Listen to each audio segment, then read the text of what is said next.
Hello students, आज का जो हमारा टॉपिक है वो है यूनिवर्सल लॉ ऑफ ग्रेविटेशन। ठीक है, तो इसमें हमें क्या देखना है, इससे पहले हम ग्रेविटेशन के बारे में समझ चुके हैं।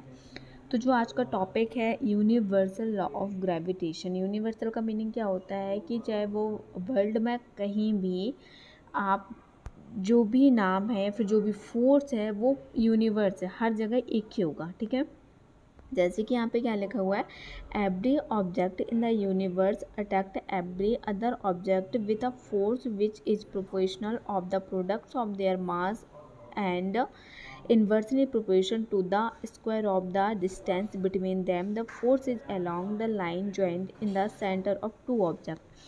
तो इसमें क्या बताया गया है कि यहाँ पर जो दो ऑब्जेक्ट लिए गए हैं, तो इन दोनों ऑब्जेक्ट में क्या बताया गया है कि आप यहाँ पे देख सकते हैं कि इन दोनों के बीच में, दोनों ऑब्जेक्ट के बीच में जो फोर्स लग रहा है वो क्या है कि इन दोनों ऑब्जेक्ट के बीच में अट्रैक्शन है। ठीक है, फोर्स ऑफ अट्रैक्शन है। आप यहाँ पे देख सकते हैं object a and object b, जो दोनों को मास दिया गया है वो ए का कैपिटल एम एंड दूसरे का स्मॉल एम, और इन दोनों के बीच में जो डिस्टेंस है उसे क्या लिया गया है, स्क्वायर में लिया गया है। तो जो यहाँ पे फॉर्मूला बना है वो क्या है, फोर्स। यहाँ पे जो एफ है वो क्या है, फोर्स है कि इन दोनों ऑब्जेक्ट के बीच में फोर्स कितना लग रहा है, एच इक्वल टू जी क्या है, यहाँ पे ग्रेविटेशनल फोर्स है।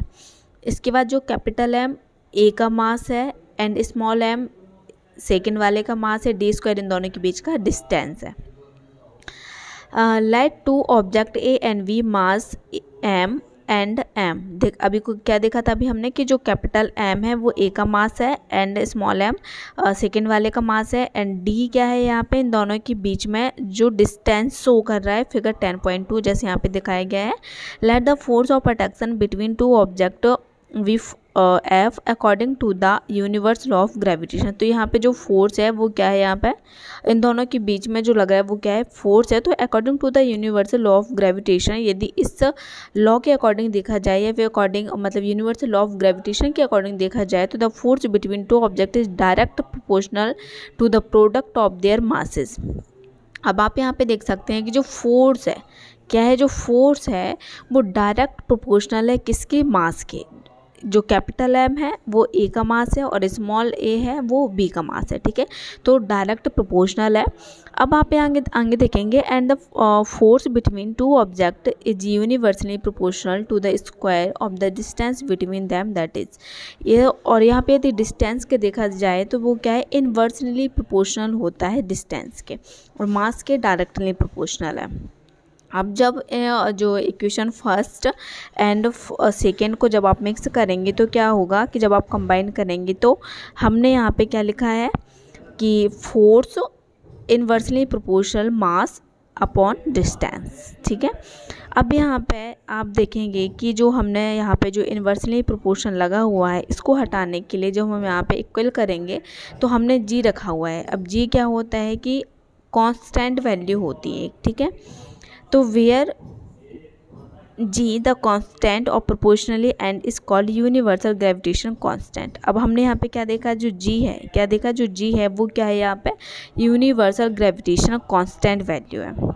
अब नीचे आप जैसे देखेंगे इक्वेशन, जो नीचे सबसे नीचे क्या लिखा हुआ है कि F into D square equal to G capital M into M. अब ये कैसे आया है, यहाँ पे देखो सबसे पहले कि जो इसको इन्होंने क्या किया है कि यदि आपको जी लिखना है, या फिर इन्होंने क्या किया है कि एक साथ लिखने के लिए इन्होंने इसको इससे मल्टीप्लाई किया है, F into D square and G M into M, ऊपर वाला इस तरीके से इन्होंने लिख दिया है।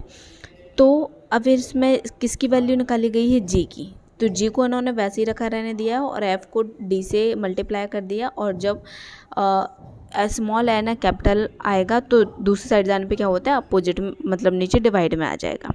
अब यहाँ पे जो इम्पोर्टेंट है वो क्या है कि आपको यहाँ पे जी, जो जी की ऐसा यूनिट है वो याद रखनी है, newton metre square kilogram square होता है। ठीक है, और इसकी जो जी की जो क्या है, फाउंड आउट बाय किसने से दिया है, तो वो हेनरी कैवेंडिश, ठीक है, किसने दिया था, हेनरी कैवेंडिश ने दिया था। और जी की जो वैल्यू है जो कि कैसी कांस्टेंट होती है, तो आप लोगों को जब यहाँ पे एग्जांपल्स करेंगे या जो भी क्वेश्चन वगैरह आप करेंगे तो उसमें वैल्यू आप लोगों को पुटअप करनी पड़ेगी।